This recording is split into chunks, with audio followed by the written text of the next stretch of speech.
buenas noches, muchas gracias por estar presentes en esta presentación del libro Atlas de la Diversidad Religiosa en México, que por supuesto es una ocasión de plática con nosotros. Estamos muy contentos de poder estar presentando este trabajo. Voy a dar entonces la palabra al doctor Donatio Guillén López, presidente del Colegio de la Frontera Norte. Muchas gracias. Muy buenas noches a todos. Quiero agradecerles su presencia, que nos acompañen en este centro cultural, a quien también agradecemos la generosidad de su hospitalidad. Les queremos expresar nuestro aprecio por acompañarnos a presentar esta obra, el Atlas de la Diversidad Religiosa en México, que es un material de excepcional calidad que fusiona varias virtudes.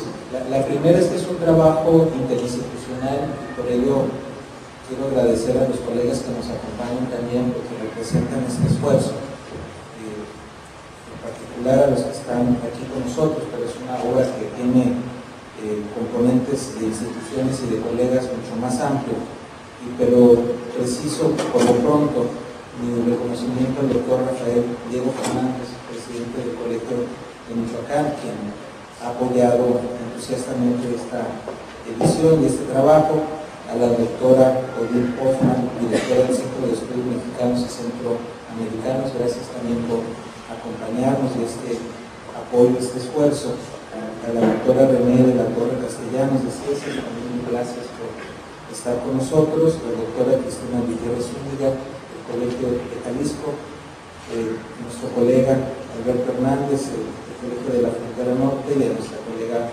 Olga Odgers, que son también parte creativa de esta obra. Subrayo primero entonces que es un esfuerzo multiinstitucional, hay una operación virtuosa entre instituciones académicas hermanas de muchos años que hemos colaborado, pero además se suma una institución gubernamental del perfil de la Secretaría de Gobernación, que también ha hecho una aportación importante para el esfuerzo donde se presenta esta obra. Y la segunda virtud, que también es, que ya mis colegas la definirán con mayor detalle, pero que sí me gustaría enfatizar muy rápidamente, es que este tipo de estudios con esta calidad y con esta profundidad son excepcionales en México. Esta obra nos da la oportunidad efectivamente de un atlas, de un panorama en donde la visión del mapa religioso que se describirá mejor por los especialistas se encuentra con el análisis espacial y territorial. Entonces esta fusión, este encuentro nos da una obra no solo de un perfil de contenido de gran calidad, sino además de gran belleza. Es un texto además muy bonito en el sentido estético, en el sentido visual, por lo cual es un subrayado que quiero compartir con ustedes, porque también es una obra que nos llena de placer, en el sentido de un libro que se disfruta tocarlo, verlo, analizarlo, y del cual aprendemos muchísimo de lo que es el mapa en el sentido conceptual de contenidos y el mapa en el sentido ya espacial de la religión en México. Y es un balance muy actualizado que nos permite comprendernos mejor en la evolución de lo que es la esfera de la cultura y de la religión, el movimiento y la trayectoria de este país. Entonces también es un muy buen mapa desde el punto de vista sociológico, de estudios de la cultura, de hacia dónde se está moviendo, cómo se está moviendo, en qué direcciones se está expresando ahora la cultura religiosa en México. Yo lo dejo ahí porque los especialistas son mis compañeros, pero les quiero reiterar a todos, a los autores, a las instituciones, nuestro aprecio. Para el Colegio de la Frontera Norte es un trabajo ejemplar, es algo que debemos estar haciendo continuamente y que nos llena de mucho orgullo contar con la presencia de los colegas aquí en esta mesa, haber contado en distintos talleres y reuniones con los colegas que que hicieron este trabajo y contar al mismo tiempo con este soporte institucional amplio que nos posibilita trabajos de gran calidad, realmente de gran calidad, de primera calidad, de nivel internacional como es este trabajo. Pues por ello, mil gracias, bienvenidos. Es un privilegio compartir con ustedes esta mesa y sobre todo el de ser parte de este momento tan especial siempre de una obra que se presenta, es como los hijos en alguna medida, ¿no? Están ahí para correr al mundo y conocer. Muchas gracias a todos y bienvenidos nuevamente.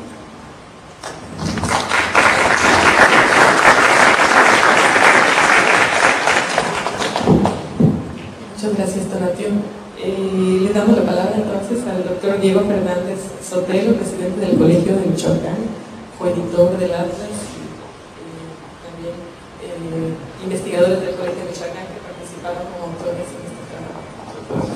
Bueno, pues muchas gracias, me siento muy complacido de estar en este momento tan importante. La verdad es que son proyectos bien complejos que se llevan mucho tiempo y estas presentaciones, digo, para los autores y para las instituciones coeditoras, pues la verdad son es como el bautizo de un hijo siguiendo el parangón que nos propuso el presidente del Colegio de la Frontera Norte.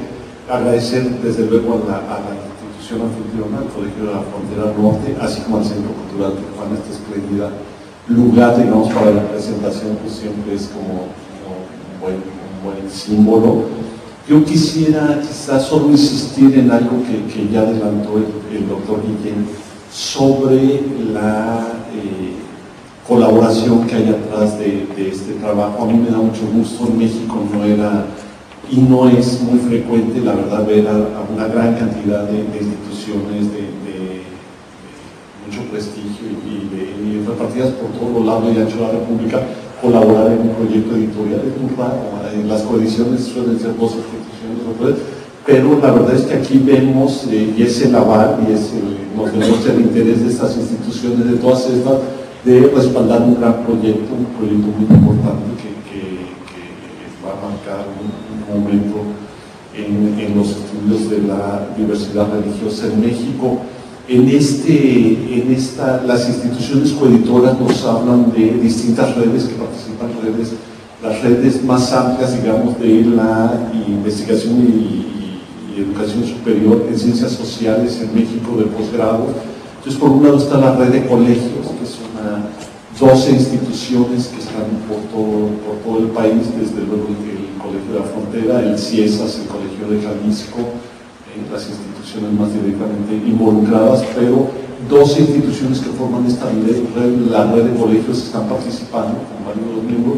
Por otro lado está el sistema de centros públicos de investigación de CONACYT, que también está, y el CONACYT directamente está participando en esto, y otra red muy amplia que es la de ANUYES, que es la Asociación Nacional de Universidades. Entonces también está con la Universidad de Quintana Roo. Entonces realmente vemos que realmente hay representantes de estos tres grandes redes, tres grandes grupos, y me da mucho gusto eso de que se demuestra que en México, cuando hay un buen proyecto, las instituciones participan, respaldan, y la verdad que una garantía de estas coediciones es que este tipo de obras, cuando es una sola editorial, de por sí el libro académico en México es difícil la salida porque las librerías normalmente comerciales no les interesa más que los bestsellers y los libros que dejan más ganancia.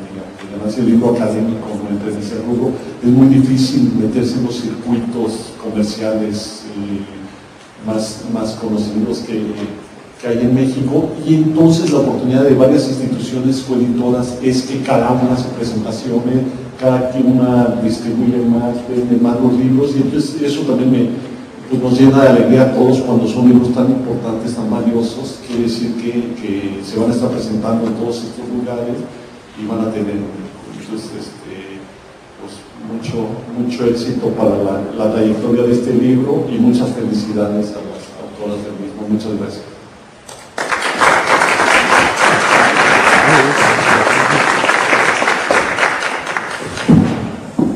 Muchas gracias.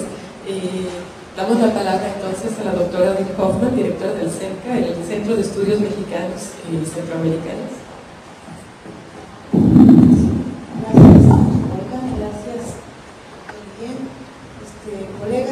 ustedes, muchísimas gracias por la organización de este evento.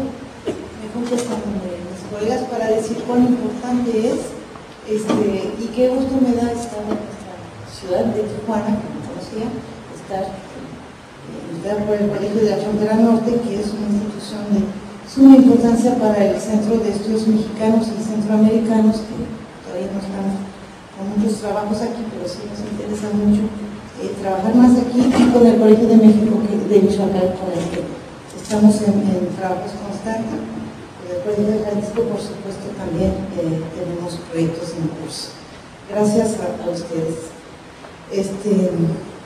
Bueno, pues me voy a lanzar entonces en comentar este libro, que de veras es un libro muy complejo, completo, sumamente coherente, y que es de mucho interés para un público muy amplio, para el estudioso, para el religioso, para el curioso, para el periodista, para el que lo encuentre y que empiece a ojearlo.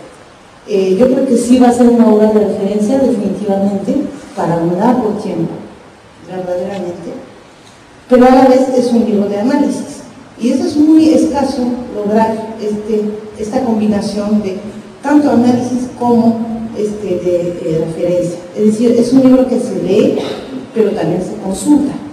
Se puede a la vez trabajar como académico, como científico, pero se puede consultar cuando uno tiene una duda, un interés X sobre alguna cosa.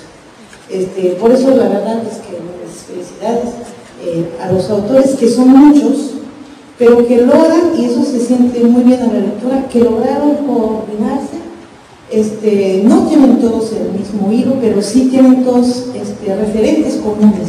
Por eso es una obra verdaderamente coherente y muy completa, excelentemente estructurada, con partes para el que no sabe o la que no sabe, que es mi caso, un poco menos después de haber leído, pero no soy especialista del tema. Yo creo que si me invitaron es más por geógrafa, más que por especialista del tema de la religión. Y además es bello, como lo dijo el doctor Guillén, está muy bien hecho y es bello de tener en mano. Sin embargo, voy a hablar un poquito de la temática porque me gustó mucho, me llamó mucho la atención. Al contrario, como lo dicen en el texto, al contrario de los años 60, cuando se pensaba en el desencantamiento del mundo, en una laicización de la sociedad, una privatización de la religiosidad, hay que reconocer que más hunde la globalización, y más intensa y diversificada la búsqueda de sentido en muchas modalidades. Una de ellas es la religiosa. De esto se siguen beneficiando las iglesias en tanto instituciones, elaborando estrategias de expansión pensadas y elaboradas conscientemente, pero también el hombre y la mujer cualquier, que encuentra así salidas a su cotidiano, a sus angustias, o simplemente a sus expectativas de vivir bien, vivir mejor, con sus familiares y cercanos, lejos de toda opción ideológica. Al precisar esto de entrada, los y las autores de la obra no niegan el aspecto geopolítico de la expansión protestante en México desde hace varias décadas, cosa que se ha hablado bastante, pero no lo vuelven centro ni eje principal de interpretación, ni tampoco lo diabolizan, sino que lo toman en cuenta, punto. Prefieren alejarse de estos caminos ya andados e informarnos sobre estas dinámicas religiosas en curso sin caer en simplismos. El ejemplo pues, más contundente por su amplitud es la, podemos hablar, descatolicización de gran parte del país desde hace 30 años, en especial el sureste del país. Sabemos que baja muchísimo la proporción de católicos en esta región y que sube la proporción de la gente que se declara protestante. De eso sabemos por los periódicos, por los que nos interesamos, los comentarios y análisis políticos, etc. Pero en este libro vemos que no es así de fácil, sino que no es para nada una lucha entre católicos y protestantes, como más bien nos dicen los periodistas, sino que hay muchas otras categorías que cambian, que hay muchas otras vías que se están dando, por ejemplo, en esta región, y que yo creo que es una de las tesis fuertes del trabajo, de rechazar todo maniqueísmo, todo simplismo y invitarnos a ver con mucho más detalle qué se está pasando a nivel local. Vemos así que las diversificaciones religiosas son reflejo de las inmensas transformaciones del país desde hace 4 décadas, 70, 60, 70, pero que participan en ellas a la vez, ¿no? Y es trabajo de los investigadores documentar e informar, y es trabajo del lector y del ciudadano escuchar y tratar de entender estas nuevas realidades. Por eso el libro es un instrumento ciudadano a la vez que académico, verdaderamente. Ahora me enfocaré en cuestiones un poquito más técnicas, pero que son, creo, de mucho interés. Hay que saludar este esfuerzo por parte de científicos sociales de acercarse a otra manera de sentir la realidad, que son los datos censales, cosa que tampoco es muy común y que está muy bien logrado. Ver antropólogos, antropólogas, sociólogos, historiadores, meterse tan de cerca con mapas, con porcentajes, con frecuencias, me parece un éxito en este caso. Y también quiero decir que todos podemos leerlo, no solamente los estadísticos. Ojalá y haga esa escuela, ese tipo de trabajo multidisciplinario.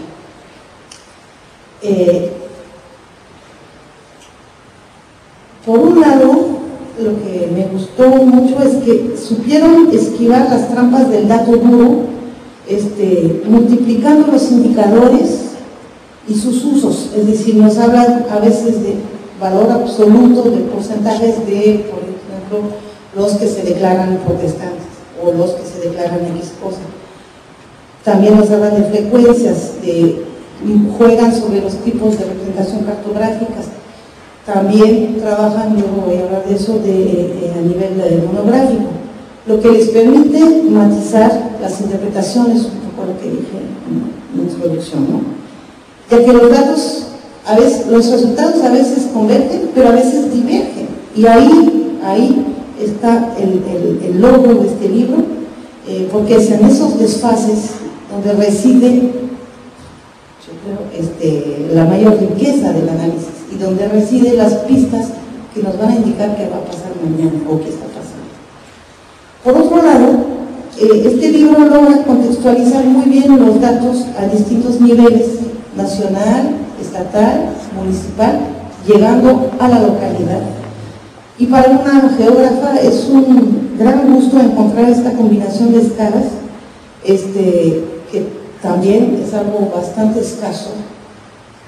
Muchos intentamos hacerlo, no lo logramos siempre, y en este libro sí está muy bien logrado. Unos fenómenos son pertinentes y activados a cierto nivel y solamente se perciben a este nivel y nunca se van a percibir a otro nivel. Por eso la necesidad de combinar las escalas.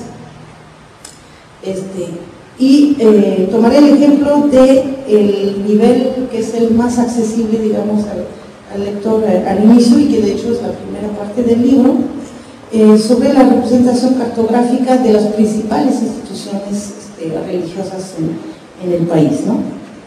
Para solamente tomar el ejemplo de la presencia de los protestantes históricos en México, el analizar, el ver los mapas inmediatamente nos provoca preguntas. Vemos, bueno, para los que todavía no lo han leído, vemos que hay algunas denominaciones del protestantismo histórico, como los presbiterianos, los menonitas, los nazarenos y los metodistas, si no me equivoco, que tienen reparticiones bien diferenciadas. Están aquí, acá, no hay en el centro, o sea, tienen una repartición espacial, regional, bien clara. En cambio, otras denominaciones igualmente de protestantismo histórico, al contrario, están en todo el país. Es decir, no hay una forma de repartición, no hay un tipo de expansión en el país, y eso de inmediato, pues, ¿por qué? ¿A qué viene? O sea, el mapa está aquí para preguntar, para cuestionar, ¿no? ¿Por qué la Luz del Mundo, por ejemplo, la Iglesia de Luz del Mundo tiene una impresionante expansión en todo el país y fuera del país? ¿Por qué el catolicismo resiste tanto en el centro occidente del país de una manera bastante contundente? Es decir, el dato censal y su representación cartográfica, y ahí es excelente el libro, no da respuesta, sino que cuestiona. Ahí sí supieron muy bien los autores también evitar, no siempre, pero casi siempre, evitar caer en eso del fetichismo del mapa, ¿no? Que hace creer que el mapa habla y explica. El mapa cuestiona, no da la respuesta. Y hablando de la representación, precisamente, era todo un reto. ¿Cómo hacer caber en una hoja todo un país inmenso, que conocemos, con datos que va desde el 90%, por un lado, catolicismo, hasta el 1% o hasta el 0,5%, que es igualmente relevante? Entonces, ahí hubo un juego técnico, que felicidades, no sé quién es asesoró, pero la verdad, pues la verdad está muy bien. La edición, por supuesto, ayuda, la edición es magnífica. El uso de los colores, bueno, es un poco exagerado, pero a nivel técnico es muy bello y ayuda muchísimo a jugar sobre esas escalas y esos niveles.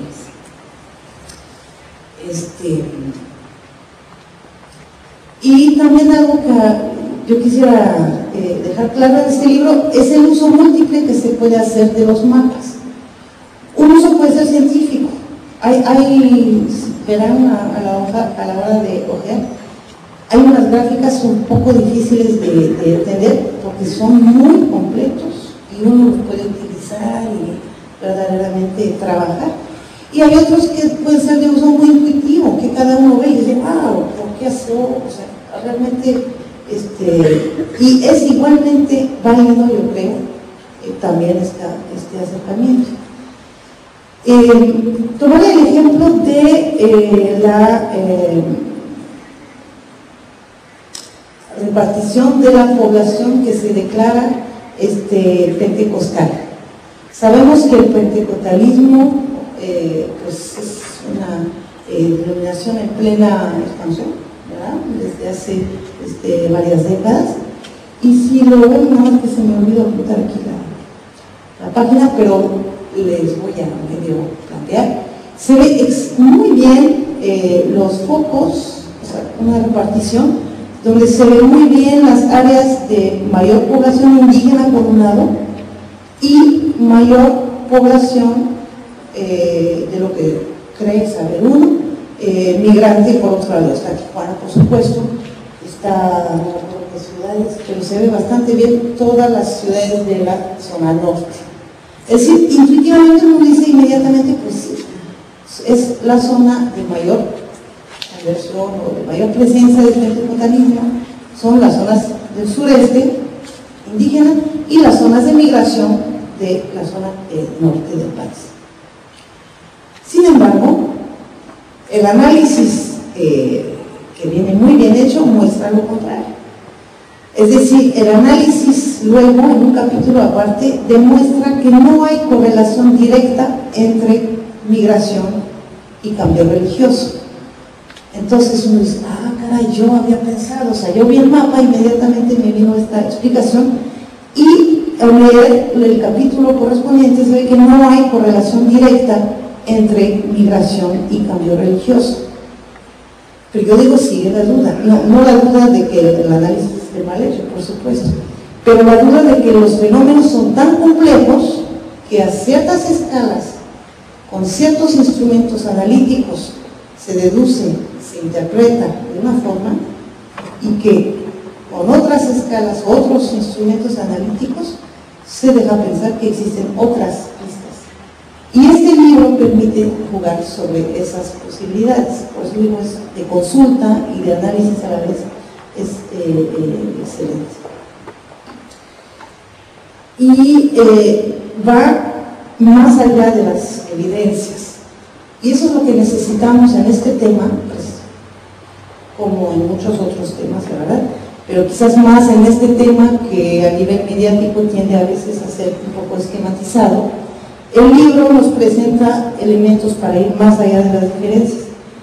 Retomar el ejemplo que acabo de dar, ¿no? Sobre la migración, que contrariamente a lo que muchas veces suele decirse, no implica cambio religioso. No, el análisis no lo demuestra, por lo menos, aunque hay elementos que dejan pensar que puede haber algo ahí. Tampoco hay correspondencia entre zonas indígenas y zonas católicas, que era un estereotipo que se manejó durante muchos años, pero tampoco el estereotipo nuevo que se empieza a manejar también de asociación entre zonas indígenas y zonas de cambio religioso al protestantismo. Es decir, tampoco es automático. Sin embargo, sí se ve que las zonas de poblamiento indígena del sureste del país son las de mayor diversificación religiosa, eso sí. Pero vale la pena hacer un poco, creo, la distinción, ¿no? Y de ahí hay varias hipótesis. Hay una que está mencionada, con la que quizás no coincidiría tanto, que consiste en hablar del cambio religioso en las zonas indígenas del sureste del país como una prueba, seña, marca de resistencia frente a ciertas estructuras dominantes, caciquiles o políticas que se expresan a nivel religioso. Yo quizás no coincidiría tanto, porque después de 500 años de repente escogieron esta vía para expresar su resistencia, pero en todo caso sí, el hecho de que se asocia lo religioso, el cambio religioso, la diversificación, a un cambio político muy profundo en estas mismas zonas, a nivel nacional, a nivel regional y a nivel local, es bastante explícito. Y eso sí, es un adelanto, un aporte del libro. Finalmente, nada más unos detalles que es más bien a título de discusión con los autores que me llamaron la atención. Todo eso se trabajó con base en datos censales. Ahí sí hay que alabar muchísimo el trabajo de INEGI, como lo hacen los autores. Hay todo un capítulo, el primero creo, de discusión de las categorías utilizadas en el censo, de por qué se retomaron o no en este trabajo. Ese capítulo, que puede ser un poco arduo para el no especialista, para el que trabaja ese tipo de, es básico y es buenísimo, está muy bien logrado y es difícil, así que felicidades otra vez, porque con esto ya sabemos que pisamos seguros, o sea, sabemos qué se utilizó, por qué, cómo, etc. Y es muy interesante ver cómo las categorías censales cambian de una fecha a otra, de un lugar a otro. Bueno, en México no tanto, porque es bastante homogéneo, pero sí de una década a la siguiente, ¿no? En eso tengo una curiosidad de por qué creí entender que los censos de Estados Unidos, que en algún momento trabajan también, no captan las categorías religiosas, es lo que yo entendí. Cuando, al contrario, sabemos que son sumamente elaborados en cuanto a categorías étnicas en los Estados Unidos. ¿Y por qué aquí, en México, lo de la categoría étnica es sujeto a muchas discusiones de especialistas? Todavía no estamos todos de acuerdo sobre cómo definir un indígena, que si el criterio lingüístico es demasiado restringido, etc. En cambio, las categorías religiosas parece ser que son bastante buenas, por lo menos bastante detalladas. dio pie a este tipo de libro, ¿no? O sea, ¿por qué unas modalidades de identidad están utilizadas en un país y no en otro? En un contexto y no en otro. Y además en Estados Unidos, que es un país donde no estamos tan cercas, ¿no? Y cuando son las mismas redes familiares la mayoría de las veces. Eso otra vez nos da a pensar en la cuestión de la adaptación, de la adaptabilidad de las sociedades locales a sus contextos.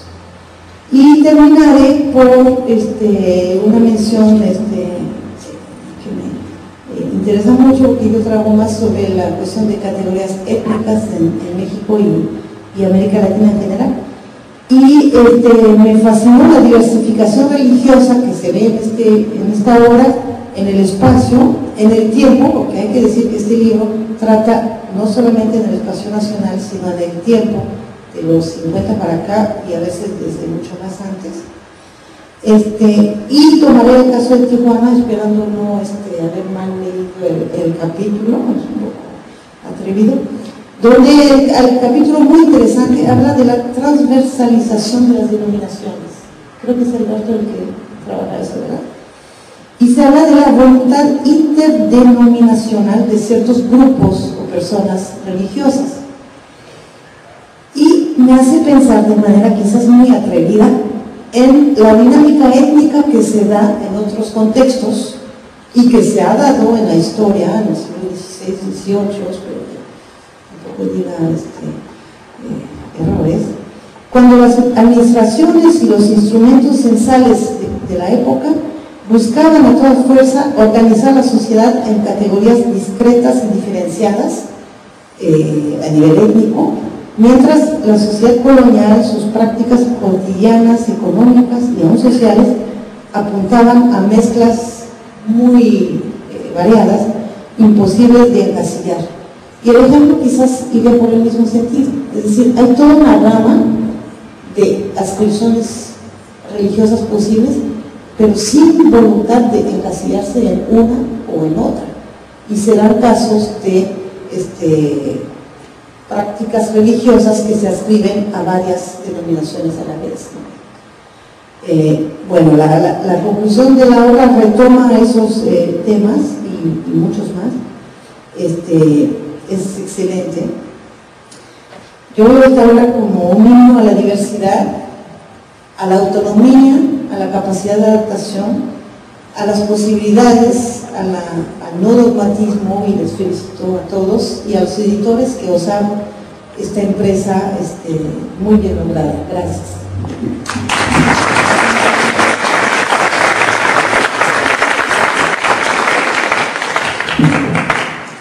Muchas gracias, Odil. Damos la palabra ahora a René de la Torre, coautora y coordinadora de este libro. Primero que nada, muchas gracias a todos ustedes que están aquí acompañándonos en esta celebración de la presentación del Atlas. Muchas gracias al Colegio de la Frontera Norte, a Tonatiuh, a Roberto y a Olga por esta invitación por tenernos aquí en su casa, a los presentadores también. Muchas gracias, y bueno, todos olvidando. Gracias, y bueno, casi siempre me va a tocar el rol de dar gracias. Lo primero que yo, después de oír los puntos buenos de este trabajo, pues es decir que a mí me tocó, junto con Olga, coordinar este proyecto de investigación. Nos tocó pensarlo juntas, desearlo juntas y ponerlo en marcha. Y el inicio de este proyecto pues se dio, creo que en 1992, estábamos en Lima, Perú, y en donde Olga y yo empezamos en una plática de café a ver que hacía falta una visión, digamos, completa del cambio religioso en México. Había muchos estudios muy valiosos en México, sobre todo estudios antropológicos, estudios sobre algunos grupos religiosos, estudios monográficos centrados en algunos aspectos, sin embargo no realmente sabíamos que teníamos el censo y reflexionábamos sobre cómo estaban desaprovechadas las bases del censo y sobre la necesidad de un esfuerzo que diera una visión nacional de este fenómeno. Olga y yo empezamos a plantearnos cómo ponernos a armar este proyecto, y creo que fue muy atinada nuestra decisión de invitar a un equipo de trabajo formado por investigadores que, por un lado, logramos convocar a un equipo interdisciplinario, que yo creo que eso es uno de los grandes retos que logramos en este trabajo. Otra cuestión que fue muy importante, cuando empezamos este trabajo, Olga y yo empezamos a tratar de ver pues, por dónde íbamos a hacer la propuesta. Y lo primero que empezamos a hacer fue una lectura de los resultados de los trabajos antropológicos. Y fue desde ahí que hicimos las hipótesis para un trabajo que tenía que cuestionar los datos estadísticos. Creo que este diálogo que se ve en todo el libro entre los aportes cualitativos y los aportes cuantitativos, y que después, obviamente, además, encontró una nueva fuente de cuestionamientos con el aporte de la geografía, fue para nosotros muy valioso para ir viendo el mapa de este país como un calidoscopio, como una forma en que nosotros, como decía Odile, íbamos variando las escalas, íbamos jugando con esto, íbamos encontrando distintas preguntas y distintas respuestas. La otra cuestión, como les digo, las hipótesis que nosotros fuimos planteando, pues realmente las recogimos de los trabajos monográficos. Me da mucho gusto decir esto, voy a decir por qué, porque a veces también se le da muy poca validez a los resultados de los trabajos monográficos y se ven como trabajos cuyos resultados no se pueden llevar más allá de una especificidad muy local o muy puntual. Y parte de nuestra apuesta pues era ver qué tan válido era realmente eso y contrastarlo todo el tiempo con los aportes propios de la estadística, que también pues para nosotros fue un reto muy importante.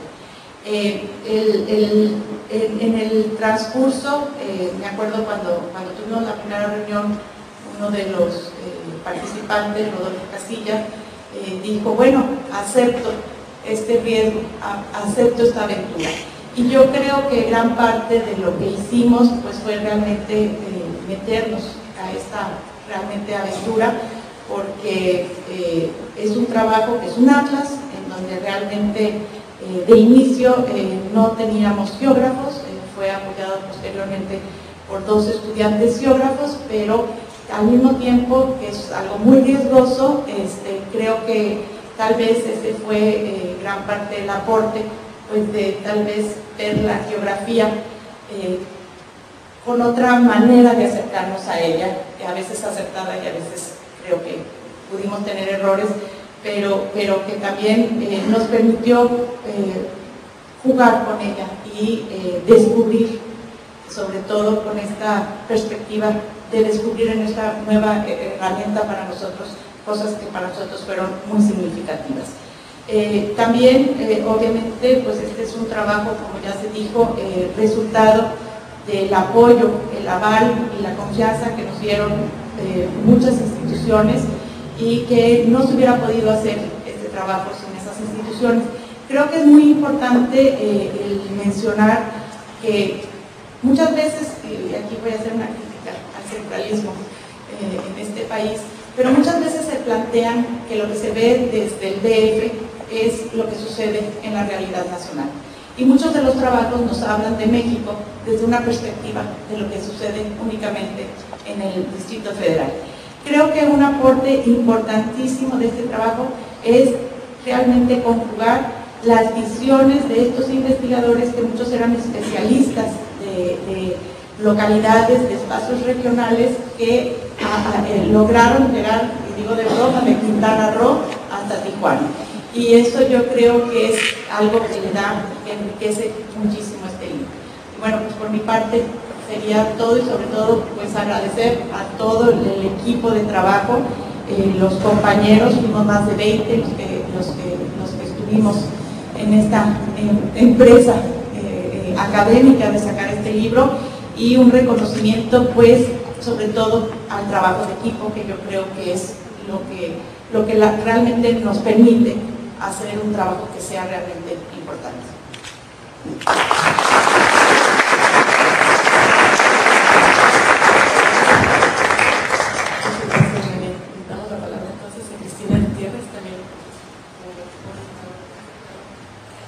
Gracias. Pues es un gran gusto poder participar en esta presentación. He de decir que como corresponde a un esfuerzo interinstitucional para la investigación y la realización de este trabajo, también está planeado pues una especie de tour de presentaciones. Y la primera presentación se realizó en la ciudad de Guadalajara y en esta ciudad solamente pudimos asistir René de la Torre y yo, y me parecía muy injusto estar solamente nosotras en la presentación. Ahora, en cambio, en esta presentación en Tijuana estamos con otros de los participantes del proyecto, y ahí me da mucho gusto que entonces este trabajo se ha presentado como lo que es un trabajo de colaboración entre muchos autores cuyos méritos o, por el contrario, defectos deben ser también compartidos por todo el equipo, que ciertamente dedicamos nuestro mejor esfuerzo a hacer un buen trabajo, pero el mejor juicio va a corresponder obviamente a los lectores y a quienes nos hagan el favor de usar este trabajo. Yo creo que es una buena oportunidad estar aquí reunidos varios de los participantes y de las instituciones auspiciadoras de este esfuerzo para reconocer lo que significó esta invitación. Yo me estaba acordando hoy en la mañana de cómo fue que entré a este equipo, y me acordé de una mañana en el CIESAS en el que René de la Torre me llamó y me dijo: va a venir Olga Otjes y tenemos un proyecto entre manos y queremos ver cómo la ves y si le entras, ¿no? Y llegué al cubículo de René y vi desplegado en la computadora unos mapas en donde estaba ilustrada la pertenencia religiosa en municipios de la frontera, que era un trabajo que recién estaba elaborando Olga, y la verdad es que pues me gustó mucho. No sabía muy bien cómo entrarle a eso, pero se me antojó mucho y quiero agradecer en esta oportunidad esa invitación que me hizo tanto René como Olga de integrarme al equipo. Quiero decir también que gracias a este trabajo en equipo yo aprendí varias cosas y que me gusta hoy recordarlas.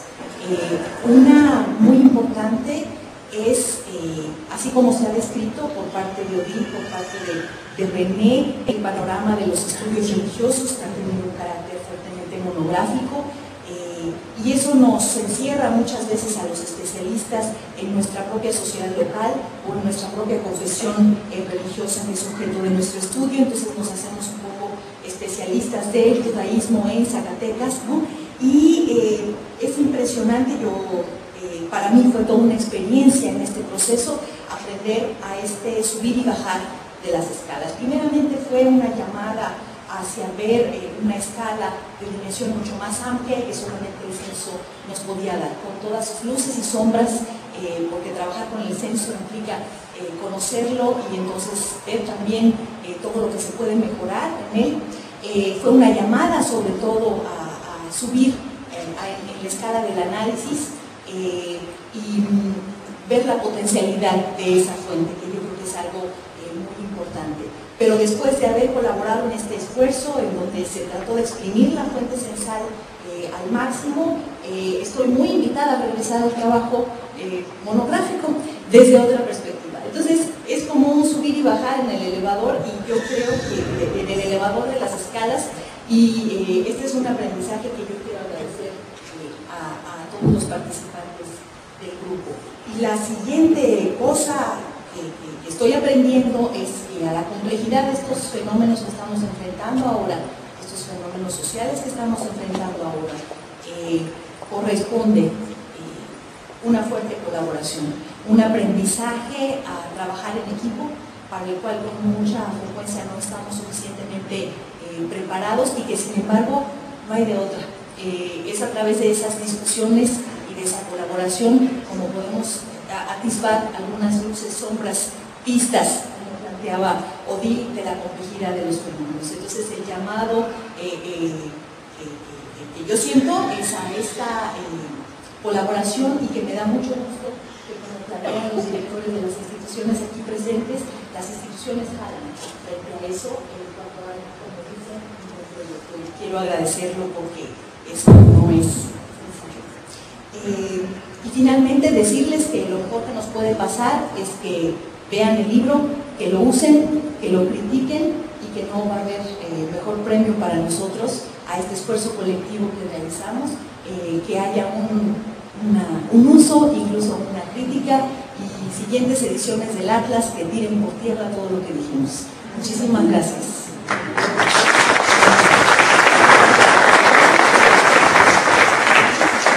Muchas gracias, Cristina. Damos entonces la palabra a Alberto Hernández. Sí, pues muchas gracias, y desde luego es motivo estar en la reunión en Guadalajara, estaremos en otras, y creo que para nosotros, en particular el colegio, es muy importante este proyecto. Creo que comenzamos hace ya largo tiempo, donde tú no se acordaba, pero hace tiempo hice recordar que en 1987, la petición del entonces Secretario de Gobernación, y en particular el Departamento de Armas, Explosivos y Asuntos Religiosos de la Secretaría de Gobernación, y no se espantan, que fue así, fuimos contratados del Colegio de Frontera del Norte para realizar un estudio que, ni más ni menos, era un inventario de los grupos religiosos no católicos en la frontera norte de México. Junto con esto, hoy Ciesas, antes otro nombre, ¿cómo se llamaba antes? Sicina, pero creo que ya era Ciesas, ¿no? Hizo un estudio similar bajo el mismo convenio con la Secretaría de Gobernación, con el mismo departamento que les comento. Era un estudio. ¿Qué estaba pasando en nuestras fronteras norte y sur? Algo estaba sucediendo.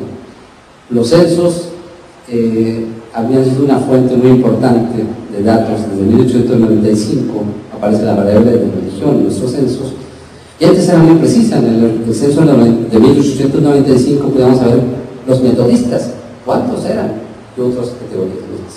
Eso fue cambiando, y sin embargo parecía como que este país no se movía. Y es cierto, hasta los 70 México era uno de los países de América Latina con más porcentaje de católicos de todo el continente. Esto sorprende cuando se dice en varios contextos, pero esta es la realidad. Casi no cambiaba el país, o sí cambiaban algunas regiones, y estas regiones estaban siendo afectadas por este proceso de cambio, de esta diversificación de la cual no estábamos acostumbrados. Hicimos muchas culpas de esto, hicimos muchas explicaciones, y siempre había un culpable que era externo y no nuestro propio cambio, que era el proceso que estaba viendo la sociedad mexicana. La sociedad mexicana había un proceso de transición demográfica en su composición, población. La sociedad mexicana había sufrido un proceso de transición en su composición rural-urbana. La sociedad mexicana en los 70 comenzaba a vivir un proceso de transición política, y también entonces empezaba a vivir un proceso de transición religiosa que de manera más expresa en los años 80 empieza a verse. Y empieza a verse más puntualmente con estas dos grandes zonas. Y uno pensaría, bueno, ¿por qué se podría pensar el norte, pero el sur o el sureste? Pues, ¿qué tiene que ver con esto? Creo que este esfuerzo que aparece en el 87, que es una idea que además corresponde a una acción por parte del Estado mexicano, ¿qué posición tengo yo respecto a esto que está cambiando? Nos llevó a esta mirada, primeramente creo que interdisciplinaria también para nosotros. En ese entonces, pues, habíamos sociólogos, demógrafos, en el 87 en este estudio, y no se los voy a platicar porque tardamos mucho, pero les cuento que para hacer esto teníamos que recorrer todas las calles de la ciudad de Tijuana, todas, ni una más, inclusive las que no aparecían en la cartografía de línea de Gil, tratando de encontrar lo que no era visible, porque era un momento donde eso no era visible, sabíamos que estaba, pero no era visible. En este esfuerzo del 87, que fue a recorrer la ciudad de Tijuana para lograr este primer inventario, creo que encontramos cosas muy importantes. Primero, acabar con los sufrimientos. La mayor parte de estas organizaciones, sociedades religiosas no católicas, eran mexicanas, tienen un sentido distinto de su formación, tienen una diversificación de sus actividades y eran muchas. Esto lo podemos ver en Tijuana, en Juárez, en las ciudades principales, y era una gran composición que siempre desde entonces nos hizo muy difícil de entenderla, ¿no? ¿En qué tienen en común? ¿Qué las hace diferentes? ¿Por qué se llaman así? ¿Por qué esta cambió el nombre y parece pero no es? Y tiene un origen así y demás, ¿no? Esta parte de este proyecto del 87 creo que fue vital para nosotros porque nos dejó una lección como equipo de investigación y como experiencia de que lo que hiciéramos nosotros de una perspectiva científica no confesional podría tener un impacto benéfico para una acción, en este caso de una política de Estado, en una acción de distinta naturaleza. Esto nos dejó este aprendizaje y creo que René ha retomado muy bien la idea de que todos estos esfuerzos, los que hizo Ciesas por ahí en los estudios etnográficos, en la selva lacandona, buscando la comunidad donde había muchos presbiterianos o buscando en Quintana Roo, la ciudad de Cancún, donde ya había tantos bautistas, nos llevó a un gran trabajo de institución.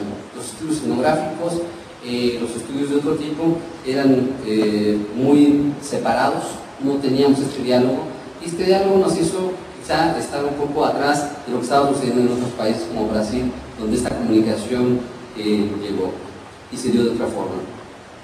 Esto fue un proceso, como les comento, pues largo, y sin embargo creo que lo que sí aprendimos después es tenemos una necesidad de ver esto a la luz de otros ojos. Creo que la búsqueda de INEGI de tratar de entender que para el censo de 2000 podría haber un cambio en la forma de cómo se captaba la variable de la religión, nos abrió un panorama distinto. Nos abrió un panorama distinto porque INEGI dijo, bueno, quiero hacer este cambio en la pregunta, y esto me da posibilidad, lo vi INEGI, de entender más. Ya lo protestante evangélico no me dice mucho. ¿Y quiénes son los protestantes evangélicos? ¿Y dónde quedan gente que se identifica como testigo de Jehová? ¿O dónde quedan quien se identifica como X? ¿No? Entonces esas grandes categorías que aparecían de manera puntual, de manera en los censos anteriores, tenían esta oportunidad. Ahora el problema era, ¿cómo captamos eso? ¿Cómo vamos a darle un valor a lo que nos diga la gente? Yo soy de la Iglesia de Dios Israelita, de la LOE, X. O yo soy de la Iglesia del Nuevo Pacto, X. Entonces, esta parte tenía que, de alguna manera, y este fue el primer intento también de aproximación para lograr el proyecto, de cómo los codificadores del censo podrían captar esta diversidad. Esta parte donde había una inscripción como asociación religiosa de los budistas de tal composición o de los budistas tibetanos, y que esta composición nos tenía que arrojar en la hora de quien contesta al censo una respuesta para poder clasificar esta diversidad. Creo que esa parte donde Odile dice, es que es impresionante cómo el 0.3% aparece en esa parte, pues que era precisamente eso. Sabíamos que eran pocos y que era difícil contarlos, pero había que decir algo de ellos. Y una de las partes creo que enriqueció mucho de esto del proyecto es que había que dar cuenta de todos. Si bien el componente importante no católico es en su gran mayoría de estos 7 millones de personas no católicas, son en su mayoría protestantes evangélicos, pues hay un componente finalmente también de otro tipo de expresiones religiosas.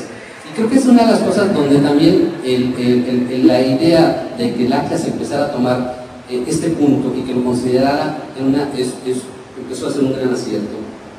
Bueno, voy más rápido para la idea entonces de esta invitación llegó muy puntual, porque creo que la riqueza del censo de 2000 nos permitió cosas que quizá no podríamos haber logrado antes. Y curiosamente, sin conocer cómo se había trabajado esto en el caso de Brasil, llegamos a situaciones muy parecidas. Cuando nos pidieron la colaboración para el INEGI, para hacer este catálogo de religiones en el cual me tocó participar, el gran reto era, aquí está la base de datos de las asociaciones religiosas en el país, son 5.000 y tantas, y ustedes clasifiquen, ¿no? Y bueno, pues entonces esta tarea era bastante complicada, pero creemos que dio frutos. Y hay cosas que exactamente no son tan fáciles, porque hay estas perspectivas de identidad de los creyentes, de los integrantes de muchas iglesias, que pueden cambiar. O sea, alguien puede no sentirse pentecostal aquí y sentirse como parte de una sola iglesia, ¿no? Y en otras regiones del país se siente la definición primero como pentecostal y luego como miembro de otra iglesia. Entonces, estas identidades cambiantes, pero sobre todo esta gran movilidad que se produce al interior de los propios creyentes, hacía muy difícil para muchos ciertos estudios. De esta manera, creo que, y con estos antecedentes, la invitación que llega de parte de René, de vamos a juntarnos, vamos a ver qué hacemos, podríamos empezar a hacer este proyecto y dar una salida. Y creo que hay una parte importante que vale la pena retomar. Cuando iniciamos el proyecto estábamos muy con la idea de, ¿es factorial o es multifactorial? Son las aplicaciones que quizá como sociólogos los tenemos que hacer. Es decir, y también porque era importante encontrar, había datos ya precisos. Sabíamos que un componente importante del cambio estaba sucediendo en ciertas regiones, en ciertos grupos sociales, entre los indígenas en particular, pero que tenían a lo mejor que tener distintas dimensiones. Y eso empezamos a ver. Ser náhuatl tenía una connotación importante en cambio de inscripción religiosa, sí, pero ser un náhuatl de Veracruz o un náhuatl de Puebla tenía un componente distinto. Y entonces es donde esta idea de lo multifactorial, o sea, es donde puede empezarse a hacer, y esta dimensión de escalas nos permite entonces entender mejor qué está pasando, qué está sucediendo en esto, o qué está sucediendo en Oaxaca, porque vemos en Oaxaca puntitos por aquí, puntitos por acá, puntitos por acá de diversidad, y es algo que se está produciendo de una manera tan rápida que quizá el censo va a dar cuenta de eso después. Y creo que es una de las cosas, y ya con esto quisiera concluir, que viene por delante, ¿no? ¿Qué va a pasar con el censo 2010? Creo que estamos a un punto muy cercano de iniciar y de hacer esta reflexión también, porque creo que va a haber grandes sorpresas también. Entidades, hablamos de este factor de resistencia, de entidades donde parecía que no se movía nada, no es solamente el centro occidente, hay estados como Sinaloa, donde parece que no se mueve nada, y sin embargo en estos últimos 5 años, y no me da con mentir alguna gente que está por aquí, está produciendo cambios impresionantes en el estado de Sinaloa en términos del cambio religioso, ¿no? Entonces creo que esta parte es importante de lo que hicimos, y creo que también pues estas miradas, de distintas temas y estas búsquedas y integración de este equipo, del cual pues me siento muy contento de haber participado, nos llevan a esto. Y bueno, como siempre hay algo más, ¿no? Y hay algo más, es algo que se quedó en el tintero, y es dar cuenta en un segundo trabajo, que no sabemos si es el volumen 2 de la casa o el nombre que ustedes se busque hacer, pero es la idea de dar cuenta de las entidades federativas, de las regiones, de las microrregiones, y que es un proceso más de cuenta completa. Es el norte, ¿cómo es este norte, este gran norte? ¿Cómo es este sureste? ¿Cómo es esta forma en la cual algún estado forma parte de un propio proceso de regionalización, y donde hay patrones muy definidos también de comportamiento religioso, y donde podemos ver más con precisión estas expresiones, y donde también es necesario ver a una iglesia católica que también se mueve, que también tiene pérdidas y a veces ganancias, y en este panorama de movimiento creo que es lo que quisiéramos encontrar en este segundo volumen de la casa. Bueno, pues yo muchas gracias por la invitación, y sobre todo a nuestros colegas que pues, estamos celebrando esto. Gracias.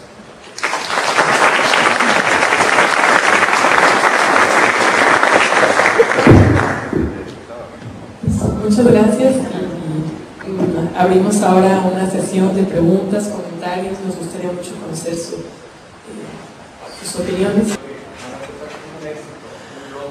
Que nos habla de esa diversidad comunicacional. Con todo respeto, antes se hablaba, pues como dice creo de Niceno, que no me equivoco, de la iglesia que es una, etc.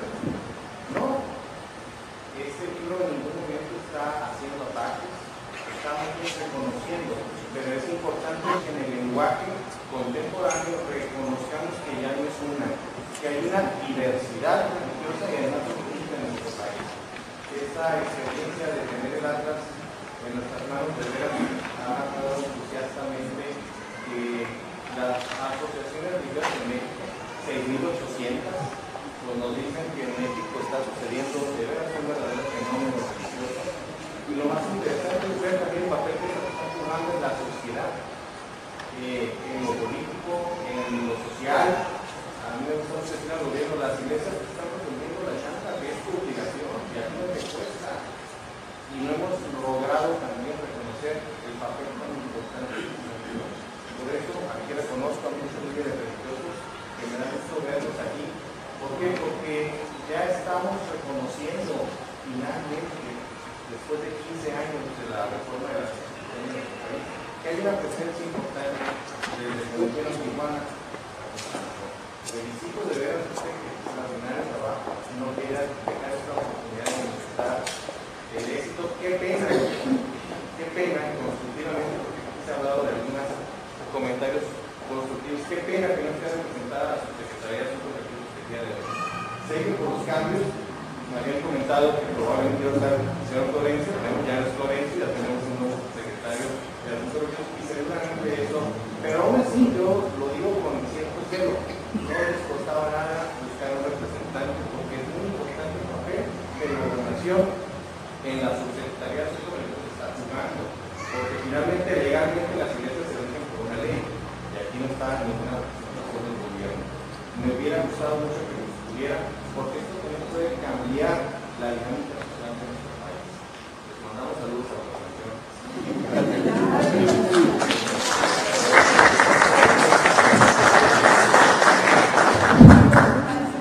Muchas gracias.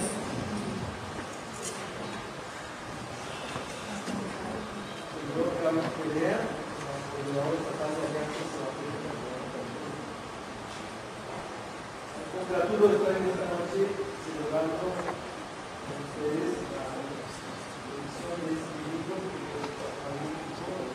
es una obra preciosa en cuanto a su contenido, en su referencia y todas las informaciones que reviste. Es interesante que pueda recoger una serie de datos históricos que efectivamente se vuelven un libro de presentación.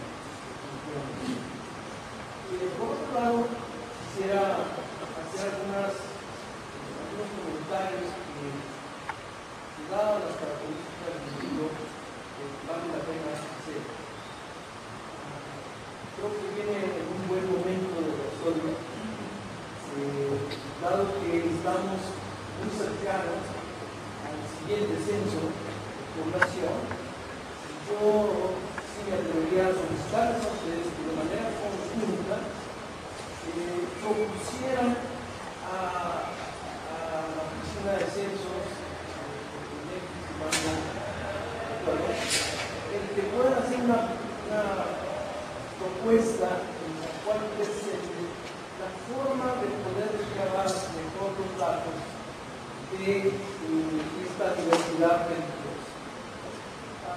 ¿Por qué? Porque, bueno, a través de los censos pasados, a veces la pregunta de la persona interesante se ve inclinada en favor de su propia inclinación religiosa y genera que los datos no den la idea precisa de lo que la persona es su inclinación religiosa. Y me refiero porque igual seguimos manejando, y se ha manejado durante este tiempo, una diferente categorización en la cual se habla de precisa un claro católico y en el ámbito de los evangélicos protestantes evangélicos toda una ramificación. Sin embargo, en el ámbito del catolicismo no se habla de los carmelitas, de los dominicos, de los Caballeros de Colón, de los Legionarios de Cristo, etc. Si pareciera que la expresión de estos datos explicado que el ámbito protestante tiene cierta tendencia a minimizar su impacto dentro de la sociedad. No sé si lo estoy diciendo. De manera que nos hace ver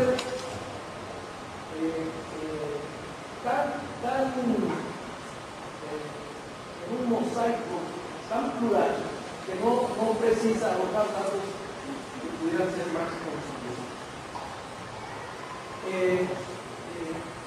Pues presento esta propuesta, ¿verdad?, que ustedes desde el ámbito académico pudieran presentarlo ante las autoridades políticas.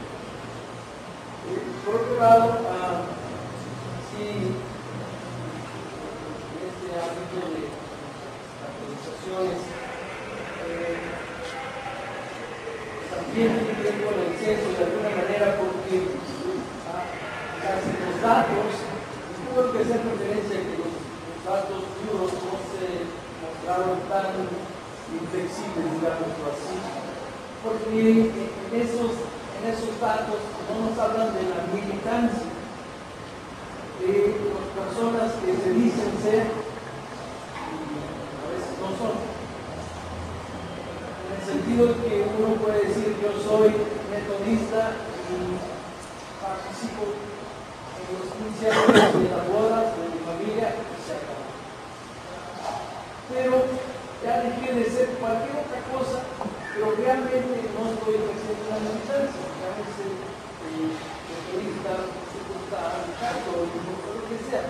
Pero los datos duros no nos están hablando de esa militancia. Entiendo que sería muy difícil, pero quizá pudiéramos buscar algo, objeto de investigación, que nos pudiera llevar a un mayor acercamiento, ¿no? De manera que no nos dieran datos que a la vez generaran confusión, pero que sí nos ayudaran a hacernos preguntas, como bien preguntaba.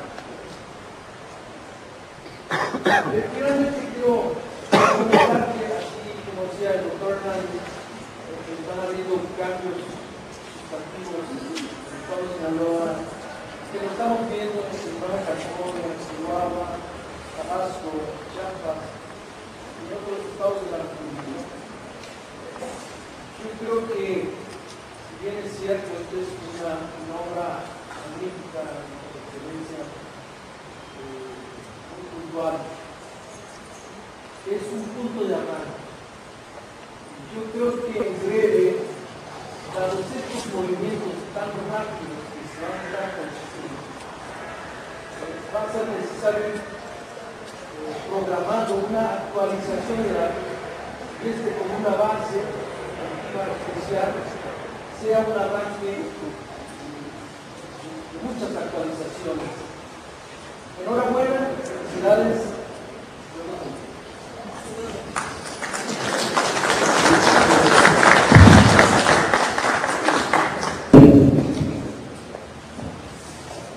Yo agradezco mucho esta intervención. Para nosotros fue fundamental a lo largo del trabajo del equipo tener una revisión crítica de las categorías censales. Y obviamente también nos gustaría muchísimo poder tener este espacio de interrupción, que fue parte de también nuestros objetivos, con el deseo de depurar mejor las categorías censales, que como lo dijo el doctor Alberto, pues ya nos permiten ver más, pero todavía hay ciertas partes que no son muy finas en lo que podemos ver, ¿no? Hace poco me llegó un rumor, que espero que sea rumor, de que había una presión muy fuerte por quitar la variable de adscripción religiosa dentro del censo. Y yo creo que pues eso debemos nosotros también de convencer que no se quite esa variable y que es muy importante contar con ella, porque pues es un elemento de una nueva regionalización del país y es un elemento muy importante para entender el cambio cultural que se está dando en este país, y también yo creo para ir creando pues esta cultura que como usted lo llamó una cultura que nos haga ser sensibles a la convivencia de la pluralidad religiosa. Entonces, pues, más allá tal vez de poder encontrar, abrir otras variables, que obviamente sería interesante, pero se ha hecho con otros instrumentos, pues yo creo que ahorita lo importante es defender que esta variable siga manteniéndose dentro del censo nacional. ¿Hay algún otro comentario, pregunta, intervención?